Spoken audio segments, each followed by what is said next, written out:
Train hijack కు తెరపడింది. ఈ మేరకు పాకిస్తాన్ సర్కార్ కీలక ప్రకటన చేసింది.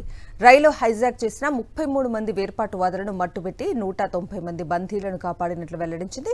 ఈ ఆపరేషన్లో 4 పాక్ సైనికులు మృతి చెందినట్లు పేర్కొంది.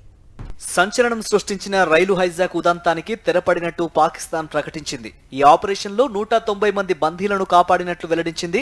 క్వెట్టా నుంచి పేషావర్ వెళ్తున్న జాఫర్ ఎక్స్ప్రెస్ ను మంగళవారం బలూచిస్తాన్ లిబరేషన్ ఆర్మీ తమ అండర్లోకి తీసుకుంది. పలువురు ప్రయాణికులను కాల్చి చంపి 215 మందిని బందీలుగా చేసుకున్నారు. జైళ్లలో ఉన్న తమ నేతలను 48 గంటల్లోగా వదిలేయకపోతే బందీలందరినీ చంపేస్తామని అల్టిమేటం కూడా జారీ చేసింది.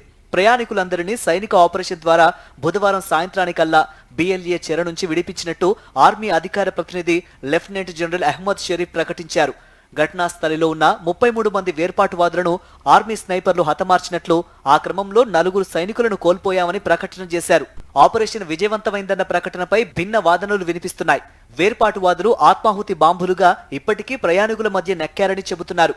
మహిళలు, చిన్నారులను మానవ కవచాలుగా వాడుకున్నట్టు అక్కడి మీడియా పేర్కొంది. 50 మంది వేర్పాటువాదులను హతమార్చి 190 మంది ప్రయాణికులను కాపాడినట్టు పాక్ సర్కార్ బుధవారం సాయంత్రం పేర్కొంది. అయితే ఇందుకు ప్రతీకారంగా 50 మందికి పైగా బందీలను చంపేసినట్టు బిఎల్ఏ కూడా ప్రకటించింది. ఇప్పటిదాకా 100 మందికి పైగా బందీలను కాల్చేశామని తెలిపింది. ఇంకో 150 మంది బందీలుగానే ఉన్నారని, డెడ్ లైన్ కొన్ని గంటల్లో ముగియనుంది కావున ఆలోపు మా నేతలందరినీ వదిలేయకుంటే గంటకు కొందరు చొప్పున బందీలను చంపుతామని ఒక ప్రకటనలో హెచ్చరించింది. హైజాక్ నుంచి క్షేమంగా బయటపడ్డ ప్రయాణికులు తాము అనుభవించిన నరకాన్ని తలుచుకుంటూ వణికిపోతున్నారు. వేర్పాటువాదుల చెర నుంచి బయటపడ్డాక వారంతా రాత్రిపూట ఎముకలు కొరికే చలిలో 4 గంటల పాటు నడిచి సమీపంలోని రైల్వే స్టేషన్ కు చేరుకున్నారు. వృద్ధులు, పిల్లలు, రోగులను మిగతా వారు భుజాలపై మోసుకెళ్లారు. సెలవుపై ఇళ్లకు వెళ్తున్న సైనికులను తమ కళ్ల ముందే కాల్చి పొట్టనబెట్టుకున్నారని బాధితులు చెప్పుకుంటూ వాపోయారు. బోగిల్లోకి చొరబడ్డంతోనే ప్రయాణికుల గుర్తింపు కార్డులను చెక్ చేశారని తెలిపారు.